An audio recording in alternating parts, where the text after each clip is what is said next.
जय श्री राम दोस्तों, मैं केशवर पाल आज फिर एक नई वीडियो के साथ आपके सेवा में हाजिर हुआ हूँ। दोस्तों, इस ज्ञान गंगा पे यह हमारा सीरीज का दूसरा वीडियो है और इस वीडियो में हम देखेंगे कि क्षर पुरुष किसे कहा गया है। ठीक है, और विस्तार से देखेंगे और ये समझने का प्रयास करेंगे कि रामपाल जी हमें कितना गुमराह कर रहे हैं। ठीक है, तो चलिए वीडियो को शुरू करते हैं। दोस्तों, यह ज्ञान गंगा है। अगली वीडियो में हमने आपको यहाँ पे जो रामपाल जी ने 3 पुरुष बताया था, तो हमने उसमें दिखाया कि कोई 3 पुरुष या 4 पुरुष ऐसा नहीं है। यहाँ पे क्षर को शरीर और अक्षर को आत्मा, और इन क्षर और अक्षर से जो उत्तम है उसी को परमात्मा कहा गया था, और वह परमात्मा स्वयं भगवान श्री कृष्ण है। आप इस पहली सीरीज के वीडियो में देख सकते हैं। आज हम रामपाल जी के क्षर पुरुष, जिसे ब्रह्म भी कहते हैं, जिसका ओम नाम साधना है, जिसका परमार गीता अध्याय 8 श्लोक 13 में है, इसको देखेंगे कि गीता में भगवान ने इस 8:13 में क्या कहा है और ओम नाम वाला कौन है। ठीक है, तो चलिए गीता को खोलते हैं और देखते हैं। यह श्रीमद् भागवत गीता है और अध्याय 8 है, श्लोक 12, 13, 1 में दोस्तों यहाँ पे, और इसका अनुवाद इधर किया गया है। अनुवाद करते हुए स्वामी राम सुखदास जी लिखते हैं कि इंद्रियों के संपूर्ण द्वारों को रोककर मन का हृदय में निरोध करके और अपने प्राणों का मस्तक में स्थापित करके योग धारणा में सम्यक प्रकार से स्थित हुआ जो साधक ओम, इस एक अक्षर ब्रह्म का मानसिक उच्चारण और मेरा स्मरण करता हुआ शरीर छोड़कर जाता है, वह परम गति को प्राप्त होता है। यानी परम गति को प्राप्त होने के लिए हमको क्या करना पड़ेगा दोस्तों, कि इंद्रियों के संपूर्ण द्वारों को रोककर और मन का हृदय में निरोध करके, यानी इंद्रियां किसी और के तरफ ना देखे और मन कहीं और ना भटके, अपने प्राणों का मस्तक में स्थापित करके योग धारणा में। अब यह दोस्तों किसके लिए कहा जा रहा है? जो योगी हैं, जो योग में बैठते हैं, योग में ध्यान लगाते हैं, उनके लिए कहा जा रहा है। ठीक है, सम्यक प्रकार से स्थित हुआ जो साधक क्या करता है? ओम, इस एक अक्षर ब्रह्म का, किसका? ब्रह्म का। कौन सा एक अक्षर? ओम। क्या करना है? इसका उच्चारण करना है और मेरा स्मरण करना है।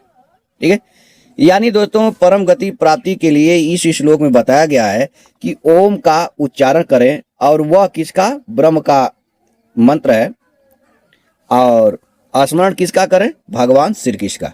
ठीक है, अब यहाँ पे यह लग रहा है दोस्तों कि ओम जो ब्रह्म है वह कोई और है और भगवान श्री कृष्ण कोई और है।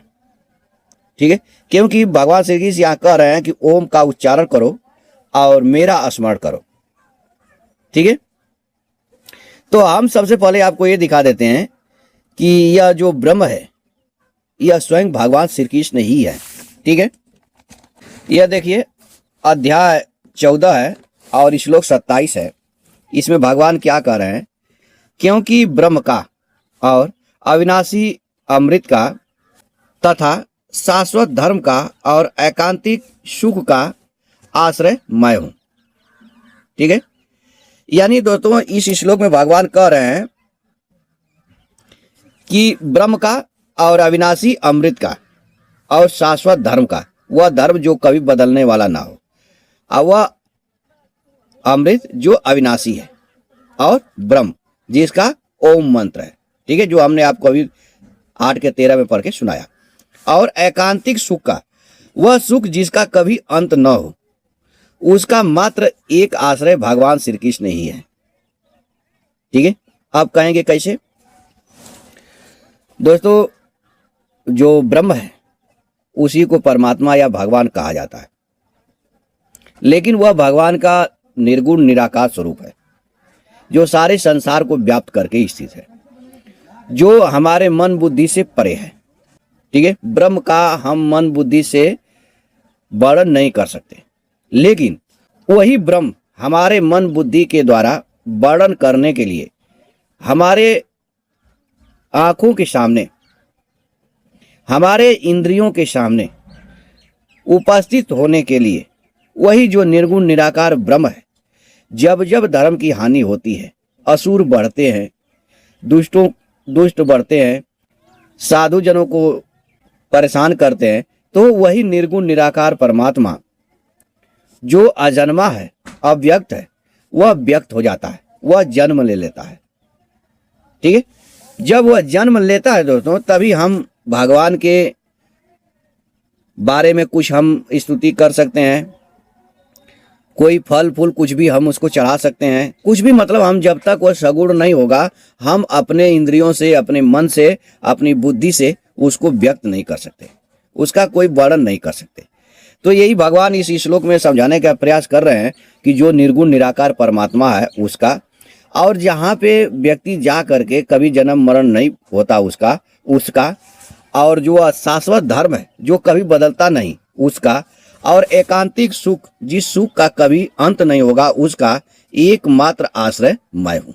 ठीक है, यह गीता अध्याय 10 है और श्लोक 25 में भगवान अपनी विभूतियों को बताते हुए कहते हैं कि महर्षियों में भृगु और वारियों में एक अक्षर अर्थात प्रणव मैं हूँ, संपूर्ण यज्ञों में जप यज्ञ और स्थिर रहने वाले हिमालय मैं हूँ। ठीक है, यानी दोस्तों जो एक अक्षर जो ब्रह्म का भी भगवान ने बताया वह स्वयं भगवान ही है। ठीक है, तो आप ये समझ गए होंगे। तो आपने इस वीडियो में क्या देखा दोस्तों, रामपाल जी के द्वारा ज्ञान गंगा में दिया गया ज्ञान सरासर झूठ है। क्षर पुरुष नामक कोई भगवान या देवता नहीं है, और ओम जो मंत्र है वह निर्गुण निराकार परमात्मा का है। 14 के 27 में भगवान श्री कृष्ण ने स्वयं कहा कि उस ब्रह्म का और अमृत का, शाश्वत धर्म का, एकांतिक सुख का एकमात्र आश्रय मैं हूं। और अपनी विभूतियां बताते हुए बताते हैं कि एक अक्षर जो ओमकार है, प्रणव है, वह स्वयं मैं हूं। तो यहाँ पे दोस्तों जो ब्रह्म है उसको निर्गुण निराकार कहते हैं, और उसी ब्रह्म का सगुण साकार भगवान श्री कृष्ण है। और यह कब हुए कि जब जब धर्म की हानि होती है, साधु संतों को दुष्ट लोग सताते हैं, तो भगवान प्रकट हो जाते हैं राम कृष्ण इत्यादि रूपों में।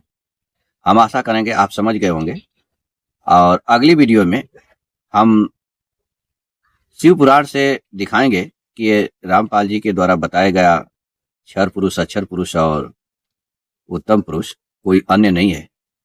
यह शरीर, आत्मा और स्वयं परमात्मा भगवान श्री कृष्ण के बारे में ही कहा गया है। तो आज के लिए इतना ही, फिर मिलेंगे नेक्स्ट वीडियो में। तब तक के लिए जय सीताराम।